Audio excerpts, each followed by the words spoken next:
Welcome back, FIDE Master James Kennedy III here, and today we're actually looking at a model game. Of course, what we did is we went through the theory part. We saw what to do when they go here and the theory and understanding part of it. But now we're going to look at it in action. This game is from 2019 in the World Open when I played Matthew Pluckett, actually is his name, National Master, with the white pieces. And we have, of course, e4. He goes c5. I go c3. He goes knight f6, right? And knight f6, we've covered this. We go e5. He goes knight d5. What do? We play knight f3 or d4. Doesn't really matter. d4. He takes it. I could go knight f3, but I take back because that doesn't really matter. d6. We've seen this before. What do we play? Knight f3. e6 here. In fact, knight c6 is a move too as well, which he actually ended up playing. But e6, and this one here is strange. I don't like it, where he blocks both the bishops in. So immediately I'm already thinking, this is already a great thing because I'm thinking of the French bishop, which he's going to try to activate. But this is not the right idea, right? But okay, we'll make our moves. I go bishop d3, setting up, right? We've seen this before. We want to put the bishop here. Now, of course, you could go bishop c4. This is what you'll see in other Alapins. But our Alapin, our c3 Sicilian, we put it usually on d3. But you also have b5 as well. Bishop d3, I like to place it there. Knight to c6 looks very similar than in the chapters of what we've seen before in the theory, right? e6, except the e-pawn is usually here, but sometimes it's here. Let's see what happens. I go castle, I get out of the way. He goes bishop e7, natural move to castle. I go queen to e2. Where is the queen going? To e4. After we play knight to c3, if you went through the knight f6 chapter, you remember a plan with knight c3. After he captures, pawn takes. We want to play queen e4 at some point, put the rook on d1, right? Maybe bishop f4 or g5 in many cases, and we're just going for mate, right? That's just all we want. So, of course, he castles. Perfect. I follow up with the plan. Knight c3. So far, so good. Literally following almost everything that you've looked at in the theory. Knight takes c3. Pawn takes c3. That's automatic.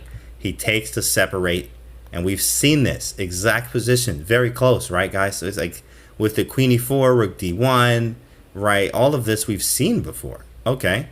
He goes f5. And here, this was a master over the board, played f5, and immediately I already know that something's wrong. Something's completely wrong because f5 is, he realizes there's pressure. The bishops are monsters and things are going to happen, and he can't really move as much. The French bishop's really bad. Everything's on a back rank here, and I'm just going to attack him and hope for the best.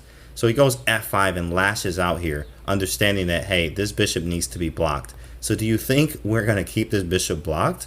Not at all. In fact, in your own games, as bad as it may be, or you may think it is, you probably need to open this bishop up because that's why it's on d3. So of course I choose the en passant route so I can take and keep the bishop line open.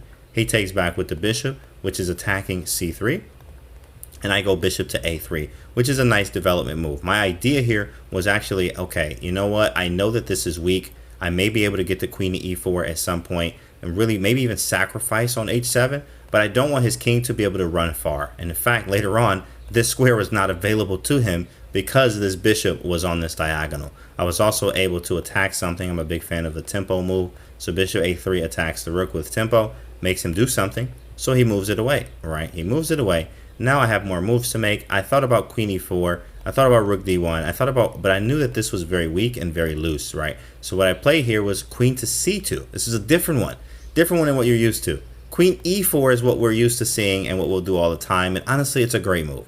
Queen e4, but then after g6, right, I have to play h4. And I just felt that this was a little slow. After h4, right, I could play this, but then maybe I go queen d5. And the fact is that he's trying to trade, and we don't want to trade at all. We don't want any of this, and we were trying to play h5 and open this up, and I didn't want this. So what I actually chose was go queen c2, and actually with the route of having, hey, you're either going to play h6 and make all the light squares weak, or you're going to play g6, which I am going to sacrifice it. I always like to show how cool this is. After bishop takes, pawn takes, queen takes g6, right? And if bishop g7, you have knight to g5. And remember, this bishop that was over here is now helping us in all the lines because if queen f6, there's mate, right? And it's amazing that that bishop on a3 was able to help. So after queen takes g6, right, he can't go anywhere, right? He can't block knight g5. So he goes king h8, but then I bring the rook in. I can even start with rook d1.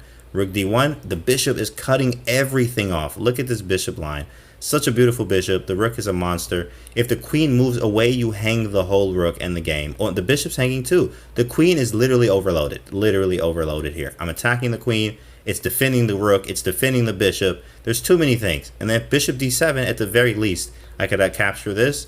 But a better move, right, is rook to e1 with the threat of just rook e4 and like rook lifting and bringing every piece into the game. This is a beautiful attack that I was able to do here. This didn't happen because he knew and he saw that I'm going to sack this. So after queen to c2, he didn't push either one of the pawns. He went for queen a5. At this point, we're going to win this game. But it is going to take some time. So what do we do here? We take on h7 first because it's a free pawn. He goes king h8. My bishop is hanging. This pawn is hanging as well, right? I don't want to go bishop b2. It's a very passive move. And so what? You can have your pawn back. So I go bishop to d6. I want to keep the bishop here. I'm not going to trade queens if he captures, right? But he goes rook d8 first to attack my bishop. What I do is I defend the bishop, bring the last piece into the game. I still don't care about a capture on c3. He does not do it, but once he captures on c3, I'm just going to move the queen because I want to go this route anyway.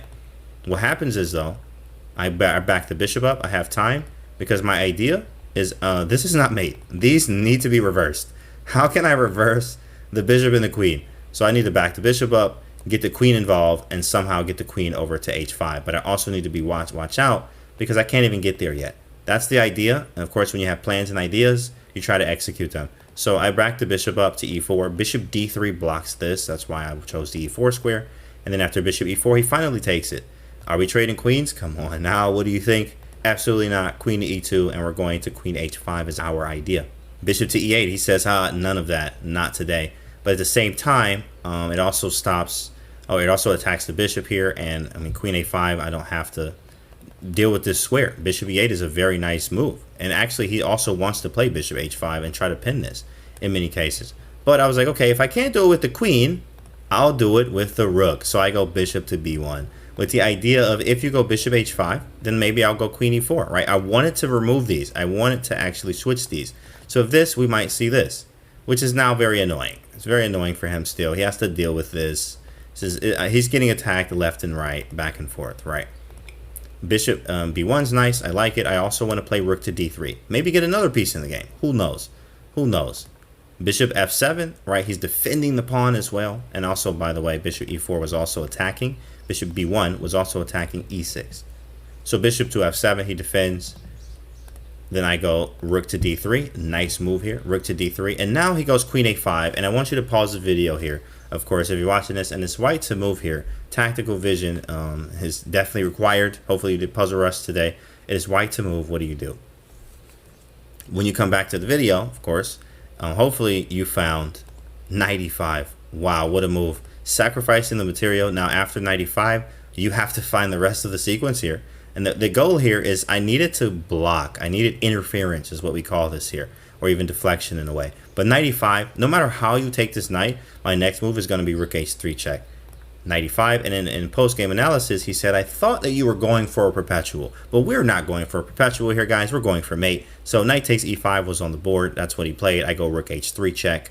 King to g8, and now the next move is up to you. How do you find this? Bishop h7, where it looks like it's just a perpetual. King to h8. And after the king goes to h8, how do you finish this off? There's only one way. Of course, you could repeat moves once, but the only way to do this is you need to involve the queen.